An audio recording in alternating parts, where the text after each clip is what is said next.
1935 میں جس وقت انڈیا ایکٹ 1935 منظور ہو گیا، یہ ایک مجوزہ مسودہ تھا کہ جس میں مکمل ڈیٹیل تھی کہ کس طرح سے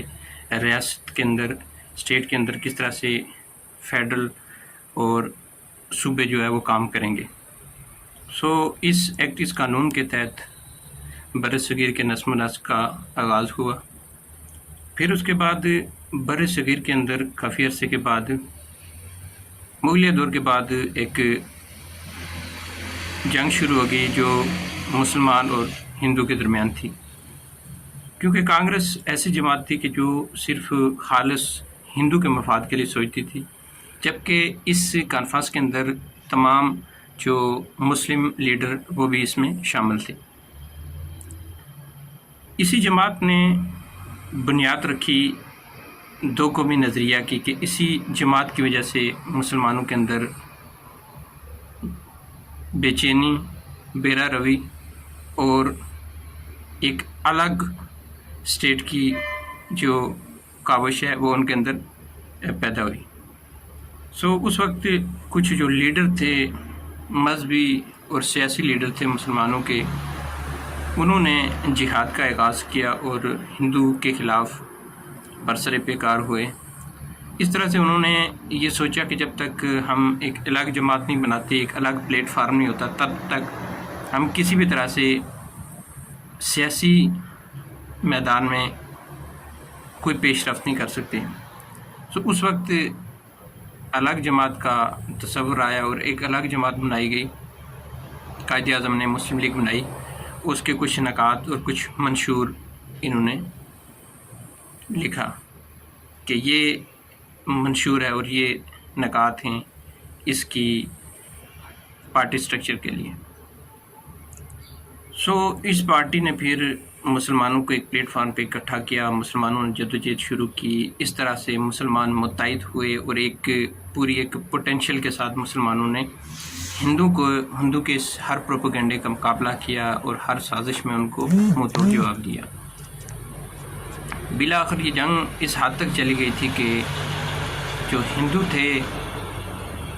ان کے اندر اور مسلمانوں کے اندر ایک دوسرے کے لیے جو نفرت تھی وہ آخری حدوں کو چھو رہی تھی۔ اسی لڑائی کے پیش نظر یہاں پہ جو برطانوی امور کو چلانے والے لوگ تھے، جو وہاں کے نمائندے تھے، کیونکہ اس وقت برطانوی فوج تھی اور اسی کے اعلی کار تھے تمام لوگ، اور احکامات تمام جو وہ برطانوی حکومت کی طرف سے آ رہے تھے اس کو منع عن تسلیم کیا جا رہا تھا۔ جس وقت یہ جنگ ہوئی، آخری دور پہ چلی، پھر مسلمانوں کی سیپریشن ہوئی، دو الگ الگ اسٹیٹ بنی، تو سر ماؤنٹ بیٹن اس وقت پھر نمائندہ ماؤنٹ بیٹن تھا۔ ماؤنٹ بیٹن برطانیہ گیا، وہاں سے احکامات لیے، اس کو وقتاً فرداً احکامات برطانیہ سے موصول ہوتے رہتے تھے، مگر اس سلسلے پہ برطانیہ گیا، اس نے جہاں پہ وہاں پہ جا کے مکمل ڈسکشن کی برطانوی حکومت سے، برطانوی پارلیمنٹ میں اس پہ بحث ڈیبیٹ ہوئی کہ کیسے جو ہے جو یہ برٹش کالونی ہے، کیونکہ وہ دور ایسا تھا کہ اس دور میں کالونائزیشن کا دور چل رہا تھا۔ تمام جو بڑے بڑے ممالک تھے، جن میں اسپین ہو گیا، پرتگال ہو گیا، اس کے علاوہ رشیا اور برٹن، یہ ایسے ممالک تھے کہ یہ دنیا پہ قبضہ کر رہے تھے۔ تمام ممالک میں انہوں نے اپنی کالونیاں بنا رکھی تھی اور چھوٹے چھوٹے ممالک ان پہ جا کے یہ قابض ہو جاتے تھے، وہاں سے ان کے وسائل کو لوٹتے تھے، وہاں سے ان کے جو نیچر ریسورسز ہیں، آئل، گیس اور جتنی بھی قیمتی چیزیں ہیں، ان کو یہ اسمگل کرتے تھے اپنی کنٹری میں۔ تو اس طرح سے یہ دور ایسا تھا کہ اس دور کے اندر انہوں نے تمام ممالک کے اندر اپنی کالونیاں بنا رکھی تھی۔ یہ جو بر صغیر ہے یہ بھی ایک برٹش کالونی تھا۔ اب ان کا جو انتظام تھا وہ سارا ملکہ برطانیہ چلا رہی تھی۔ ملکہ برطانیہ نے پھر جس وقت اس کی سپریشن ہوئی، جس وقت یہ جنگ ہوئی، تو جنگ میں کچھ انہوں نے نکات پیش کیے، کیونکہ جنگ بہت شدت سے، بہت تیزی سے بڑھ رہی تھی۔ ایسی صورت میں ملکہ برطانیہ نے احکامات جاری کیے کہ دونوں فوجوں کو یہ کہا جائے کہ وہ رک جائیں، جس جگہ پہ وہ سٹاپ ہو جائیں، آگے کسی نے موومنٹ نہیں کرنی، اور کچھ ایسے پوائنٹ تھے کہ جن کی وجہ سے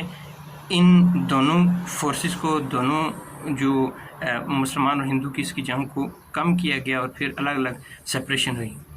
سپریشن میں پھر لارڈ ماؤنٹ بیٹن برطانیہ گیا، برطانیہ سے اس کو کچھ چینجنگ کے لیے کہ جو قانون بن چکا تھا وہ تو ایک برِ صغیر کے لیے تھا، ابھی 2 ممالک بن رہے ہیں، تو اس کے حوالے سے وہاں پہ ڈیبیٹس ہوئی، ڈسکشن ہوئی کہ کس طرح سے 2 ممالک الگ ہوں گے، ان میں جو ہے اسٹیٹ کو کس طرح سے، ایک ریاست کو کس طرح سے تقسیم کیا جائے گا، ان کے اثاثے جو اس وقت بینک آف انڈیا ریزرو میں پڑے ہوئے ہیں وہ کس طرح سے تقسیم ہوں گے، پھر جو فوج ہے دونوں کی سیم فوج ہے اس کو کس طرح سے تقسیم کیا جائے گا، جو ایگزیکٹو ہے ایڈمنسٹریشن ہے اس کا جو ہے نا کس طرح سے ڈیوائڈ کی جائے گی، پھر جو آفیشیل سارا سیٹ اپ ہے، آفیشیل سٹاف ہے، ان کی تقرری ان کو کس طرح سے مینج کیا جائے گا، پھر اسٹیٹ کا انتظام کون چلائے گا، یہ تمام چیزیں وہ تھی کہ جن کا امور کے لیے اور برطانیہ کے لیے کافی درد سر بن چکا تھا، کیونکہ اب ان دونوں ممالک کا نظم و نسق کرنا، ان کو ڈیوائڈ کرنا، ان دونوں کو ایک اسٹیبل کرنا برطانیہ کے لیے ایک چیلنج بن چکا تھا۔ برطانیہ نے ایسی صورتحال میں دونوں اسٹیٹوں کو الگ کرنے کے بعد اس نے یہ مقرر کیا کہ اس طرح سے یہ اسٹیٹیں ہوں گی، ایک فیڈرل سسٹم ہوگا، اس کے بعد اسٹیٹس، اس کے بعد صوبے بنائے جائیں گے، صوبوں کو آزادی دی جائے گی، پلس جو انتظام ہے امور ہیں، کیونکہ پرائم منسٹر اور صدر تو نہیں تھا اور نہ ہی کوئی قانون تھا اس وقت، تو اس لیے کہا گیا کہ ایکٹ 1935 کو اس وقت تک لاگو کیا جائے گا کہ جب تک وہاں پہ پارلیمنٹ نہیں بنتی، ایک مقننہ نہیں ہوتی کہ جو اپنا آئین بناتی ہے، تو اس وقت تک قانون آزادی ہند 1935 سے رائج رہے گا۔ وہ رائج رہا بعد تک۔ اس کے بعد دونوں ممالک کی سپریشن ہوئی، پہلے ایک سیکٹری ہوتا تھا برطانیہ کا، پھر بعد میں برطانیہ اس طرح گورنر جنرل کا عہدہ متعارف کروایا کہ جو اسٹیٹ ہوگی اس کو چلانے کے لیے تمام امور کے لیے گورنر جنرل ہوگا، جو کسی بھی ایمرجنسی صورتحال میں اعلان کرے گا، جو صورتحال کو ٹیکل کرے گا، ملکی امور اور معاملات کو جو دیکھے گا، وہ گورنر جنرل کے طور پہ اپائنٹ کیا ایک شخص کو، کیونکہ اس کی لیڈ برطانیہ ملکہ کے ہاتھ میں تھی۔ یہ جو تقسیم ہوئی اس میں ناانصافی اس طرح سے ہوئی کہ جو زیادہ اثاثے ہیں جن میں فائنینشیل اماؤنٹ زیادہ جو بینک کی تھی وہ انڈیا کو دے دی گئی، اور اثاثے جو ہیں وہ بھی انڈیا کے پاس چلے گئے، باقی جو ایگزیکٹو تھی وہ بھی انڈیا کے پاس کی، فوج کا ایک جو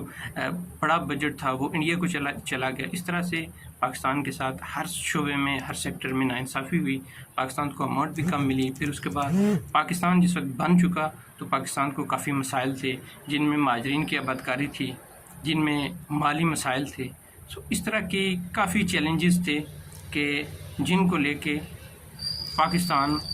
کافی تذبذب کا شکار تھا۔